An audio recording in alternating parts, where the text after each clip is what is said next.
जोशी जी ने बड़ी अच्छी अच्छी बातें कही साल के पहले दिन। ओम प्रकाश जी आ रहा हूँ बात, लेकिन मैं एक विनम्र बात कह के कहूँगा, उनके हित की बात है। और भाई देखो, तुलसीदास जी कह गए कि सचिव मित्र और गुरु को भयवश चुप नहीं रहना चाहिए। मैं आपका मित्र हूं इसलिए कहूंगा जरूर, क्या आपकी बातें वजन नहीं पैदा करती, उनमें विश्वसनीयता का पुट कैसे आए। वोट तभी मिलेगा, वोट अच्छा बोलने से नहीं मिलता, जनता उसको अच्छा माने तब मिलता है, वरना अच्छा भाषण तो कोई भी दे सकता है। मान लो निहायत लफंगा किस्म का आदमी हो, अच्छा भाषण देना जानता हो तो थोड़ी वोट मिल जाएगा। 4 किताबें पढ़ लो गुलशन नंदा की तो अच्छा बोलने लगे तो उससे क्या फर्क पड़ता, वो नहीं। मैं एक बात कह लूं, सब बार बार कह रहे, त्रिपाठी जी भी मेरी इस बात से सहमत होंगे, मेरे मित्र हैं, विद्वान हैं, कि भाई सारा आदमी छत पर खड़ा होकर कह रहा है ये भाजपाइयों का न मंदिर नहीं है, भाजपाइयों का मंदिर नहीं है, राम हमारे हैं, राम सबके। Okay okay okay, cool down, Ram सबके हैं, एक्सेप्टेड।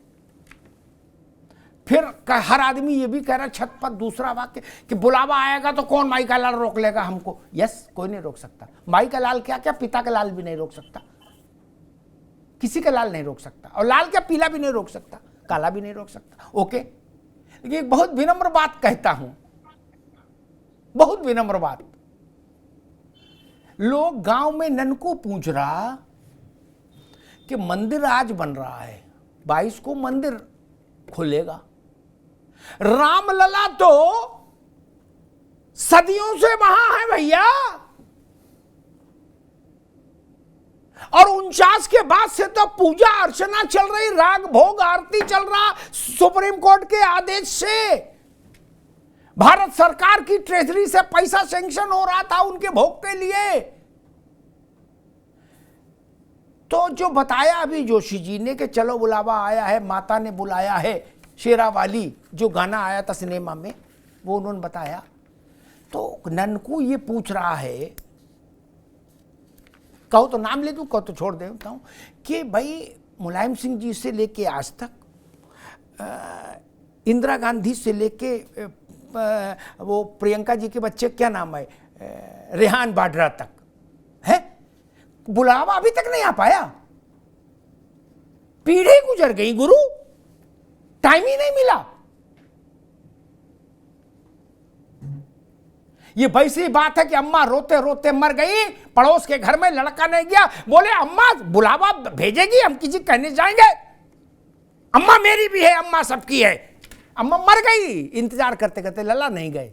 क्यों? क्योंकि लला बोले चलो बुलावा आया है, बुलावा ही नहीं आया, अम्मा मर गई। याद करती रही, गुड्डू नहीं आया, गुड्डू बगल में ताश खेल रहा। क्या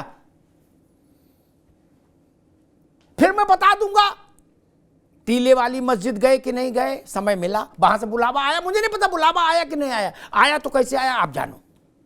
चरारे शरीफ गए, अजमेर शरीफ गए, देवा शरीफ गए, कलियर पीर गए, सब जगह से बुलावा आया। त्रिपाठी जी भी जानते इस बात को। लेकिन रामलला का बुलावा आपके पास नहीं आया, गलत पता लिखा दिए थे क्या वहां? भाजपा पूछे ना पूछे, देश तो पूछेगा मित्र। बात कड़वी है लेकिन है सच्ची। इसलिए बार बार बहुत तेजी से ये कहने से रामलला सबके हैं, अम्मा बाप सबके हैं। बच्चे जब ये कहते हैं ना तो अम्मा बाप की सेवा भी करनी पड़ती है। बाप को मरने के लिए छोड़ दो ठंड में, और ये चिल्लाते रहो बाप सबके हैं, मेरे रक्त में उनका रक्त मिला है, मैं उनका अंश हूं। अरे तो रजाई तो दे देते ठंड में बाप को, नहीं। त्रिपाठी जी की पार्टी तो शासकों की पार्टी रही है, मुझे कष्ट होता है आत्मिक। आपकी पार्टी तो स्वाभाविक शासकों की पार्टी रही। आपको कभी इस बात पर आंख में आंसू आया कि त्रिपाल की रस्सी बदलने के लिए कमिश्नर की के यहां इजलास में अर्जी लगती थी? केवल एक बार 56 भोग की परमिशन थी कोर्ट से राम को। आपको पता है घी तक मेजर होके आता था कि इससे ज्यादा घी नहीं खर्च होना चाहिए दीपक में। 7 जोड़ी कपड़े कुल साल में, फट जाए तो भी वही पहनो रामलला के लिए। कभी कांग्रेस ने इस पर सवाल उठाया देश में? कभी सवाल उठाया क्या? त्रिपाठी जी, बात कड़वी है। आप साथ जो आपके जो बड़े नेता हैं, जो दिन में 7 कुर्ते बदल रहे हैं नींबू काट कर कलप के, उस 7 जोड़ी कपड़े में रह लेंगे? चाहे त्रिपाठी जी हो, चाहे ओपी सिंह की पार्टी के हो, चाहे जोशी जी की पार्टी के हो। आप लोगों ने रामलला को क्या बना के रख दिया था? और आपकी आंख कभी नम नहीं हुई।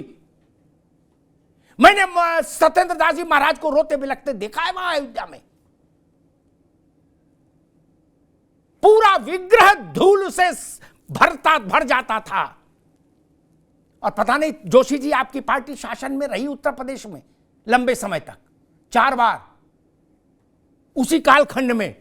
कभी आपने ये सोचा, बातें तो आपकी पार्टी भी बड़ी अच्छी करती, कभी आप लोगों ने सोचा कि रामलला के यहां टेबल फैन ही सैंक्शनड था, केवल कूलर सैंक्शनड नहीं था? कभी बहैसियत चीफ मिनिस्टर आपने दखल देने की कोशिश की कि नहीं कूलर लगेगा, एसी लगेगा? कभी सोचा? आपके घर में एक टेबल फैन दे दे, सारे एसी हटवा दे, आप रह लोगे? मेरा मन दुखता है, मेरी आत्मा दुखती है।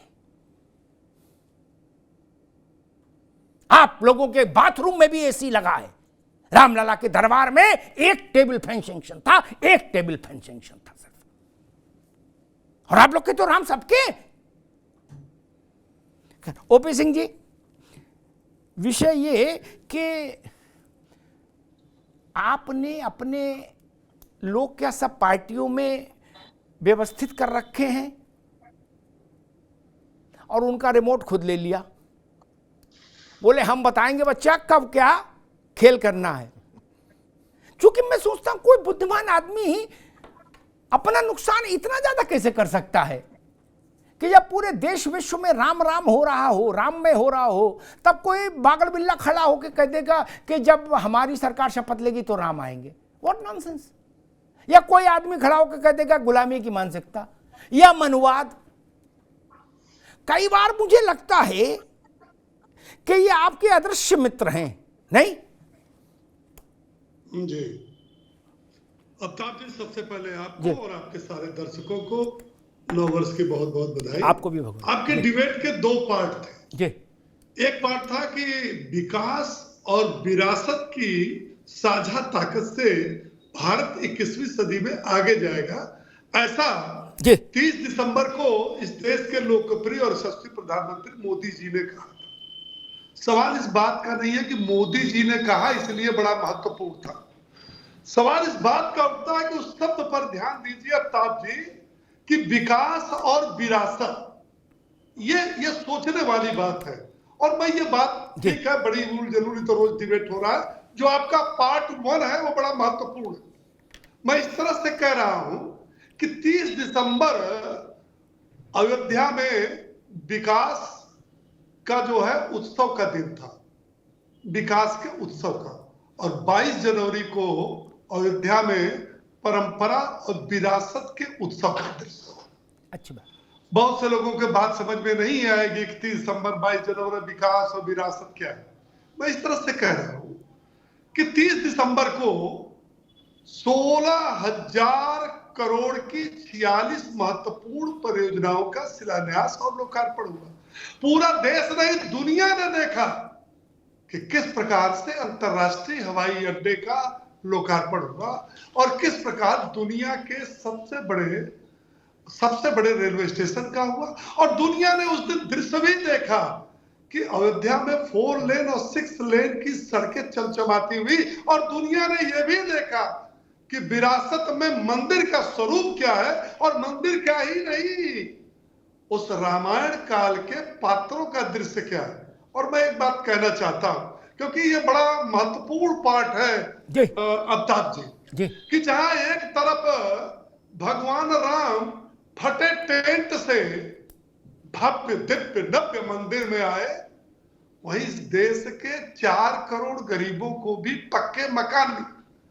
अगर काशी में बाबा विश्वनाथ धाम का कायाकल्प हुआ तो इस देश के अंदर 30,000 पक्के नए पंचायत भवन भी बने। जोड़िए, कहा भगवान राम फटे टेंट से कहां आ गए, दिव्य और भव्य मंदिर। और सवाल तो एक और भी विपक्ष को उठाना चाहिए, शायद भूल गए, अबू धाबी में 700 करोड़ की लागत से 17 एकड़ में भगवान राम का भव्य दिव्य मंदिर बनके तैयार हो गया और 24 फरवरी को वो भी उद्घाटन होने जा रहा है। विपक्ष को इस पर भी सवाल उठाना चाहिए। जहां जहां राम तहां तहां विपक्ष का सवाल। आपने उदित राज का नाम लिया अमिताभ जी, ये आपके आदमी है क्या है, कैसे आप कह रहे थे? उदित राज का असली नाम जानते हैं क्या है? रामराज। ये उदित राज बाद का नाम, पहले क्या था? रामराज। और ये रामराज जब तक राम वाली पार्टी के साथ थे तब तक क्या थे? इस देश के सबसे बड़े मंदिर के संसद सदस्य थे, सांसद थे। और जैसे राम के मानने वाले पार्टी को छोड़ा, वैसे क्या हो गए?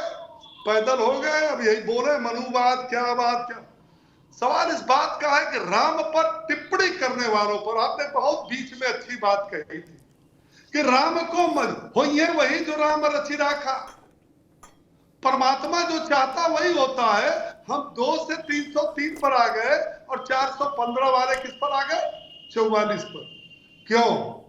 कि राम को मानने वाले पर राम की भी कृपा है और राम को न मानने वाले पर राम भी उसको दंड दे रहा है और जनता भी दंड दे रही है, जिसके अंदर राम के नर के अंदर परमात्मा का अंश होता है। यह और रही बात एक और बड़ी मजेदार, मैं डिबेट पर सुन रहा हूं, बुलावा निमंत्रण किसको आया किसको नहीं आया, कौन जाएगा कौन नहीं जाएगा, कोई बहाना ढूंढ रहा है तो कोई कह रहा है कि हमको तो निमंत्रण नहीं मिला। और जानते सबसे ज्यादा छटपटाहट किसके अंदर है? हमारी सबसे बड़ी राष्ट्रीय पार्टी इस देश की कांग्रेस के अंदर है। किसको मिला किसको नहीं मिला। और ये वो कांग्रेस है जो 32 साल में भगवान राम के मंदिर में इनके पार्टी का कोई नेता आज तक मंदिर में गया ही नहीं। उनके अंदर छटपटाहट हो रही है। सोनिया जी, राहुल जी, प्रियंका जी, खड़गे जी, कौन जी पूछिए ना सवाल कि 32 साल में आज तो भगवान राम का मंदिर बन रहा, निमंत्रण खोज रहे हो। तुम्हारे पूर्व के 32 साल में बड़ा नेता कोई गया हो तो बता दे, मैं भारतीय जनता पार्टी से इस्तीफा दे दूंगा। बता दे, एक नाम बता दे कोई राम मंदिर में गया। और आप कहते दो मुखी बातें, एक तरफ कहते राम सबके हैं, बहुत अच्छी बात है, राम सबके, राम भाजपा के नहीं है। और जहां तक आप कहते हो कि 2024 में भारतीय जनता पार्टी राम के नाम पर इवेंट करे, राम के नाम पर चुनाव जीतना चाहती है। 9 नवंबर 2019 को जब सुप्रीम कोर्ट ने यह फैसला दिया तब तक हम 3 चुनाव जीत चुके थे। 14 का भी जीत चुके थे, 17 का भी जीत चुके थे और 19 का भी चुनाव जीत चुके थे। तब सुप्रीम कोर्ट से फैसला नहीं है। हाँ, लेकिन भारतीय जनता पार्टी पिछले 4 दशक से अधिक समय से उसके घोषणा पत्र, उसके संकल्प में था कि केंद्र और प्रदेश में जब भारतीय जनता पार्टी की सरकार बनेगी और मंदिर बनने में जो भी रोड़ा है उसको हटाने का काम भारतीय जनता पार्टी करेगी। लेकिन गोली चलाने वाले भी इस देश के अंदर हैं और जो राम को काल्पनिक पात्र मानते थे, कहते थे एफिडेविट कोर्ट में सुप्रीम कोर्ट, राम तो काल्पनिक पात्र है, राम सेतु का वजूद ही नहीं है। तो राम के साथ साथ राम के जो जिनके अंदर है जनता, वो दोनों भी आशीर्वाद और दंड दे रही है। हमारा आपका क्या है, मजबूरी है, पार्टी की जो लाइन है उस पर बोलना जरूरी है। तो चाहे पार्टी जी हो, अभी